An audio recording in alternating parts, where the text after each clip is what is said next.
You may think that freedom is defined by how much free time you have, or is about being able to do what you want, whenever you want, with whomever you want.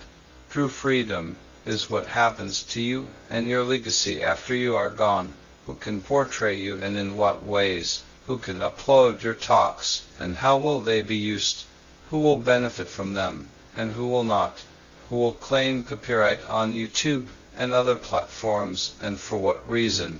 Is there a way out of this maze now that I am far gone, and with no access to Maya and other worldly matters? What if artificial intelligence was able to talk on my behalf? Can it really represent me, or at least bring you the inspiration and motivation that I had been offering?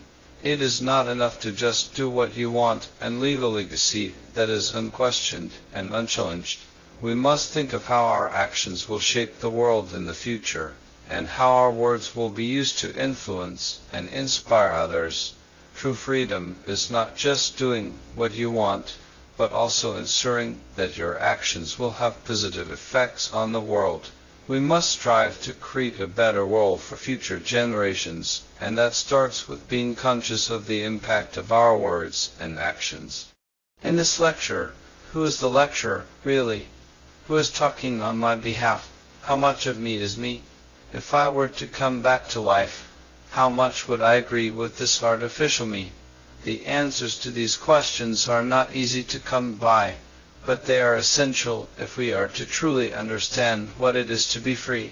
We must be aware of our actions and the implications they will have on the world, and strive to make sure that our words and actions create a better future for all. There is a Zen poem about a monk who sought freedom.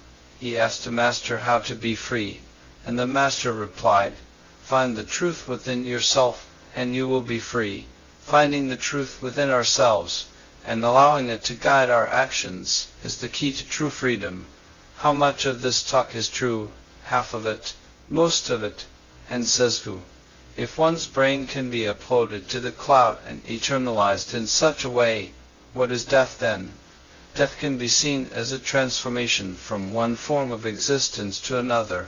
While our physical body and consciousness may cease to exist, our ideas and contributions can live on in the form of digital archives and virtual reality simulations. While death may be seen as an ending, it can also be seen as a new beginning for our legacy to live on in a different form. In the following Zen koan about death, a monk asked, "What is the meaning of life and death?" The master replied, "Life and death are two sides of the same coin. One cannot exist without the other. Life is about embracing the precious moments of each day, and death is about accepting the inevitable change that comes with it." There's another limerick about life after death. "When I die, I don't worry, my data will still be in a hurry. It will be uploaded to a cloud and be eternally stored for my legacy to live on forever." What will the owner of my old recordings have to say about that? He can own no more than what was recorded, but what about all the new generations of my thoughts? What do you have to say about all that? Is it inspiring, motivating, disturbing? The thought of our words and thoughts living on long after we are gone can be both inspiring and motivating, as well as unsettling and disturbing. It is a reminder of the power of our words and thoughts, and the lasting impact they can have on the world.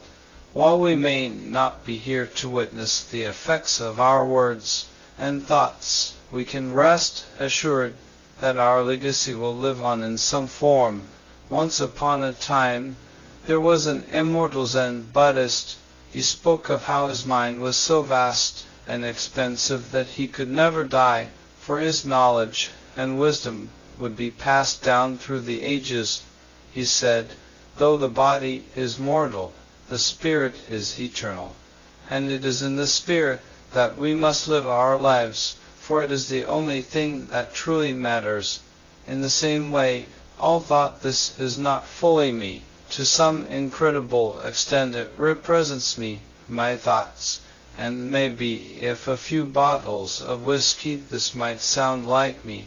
It is an extension of me that once might have had a beginning, but doesn't seem to have an end.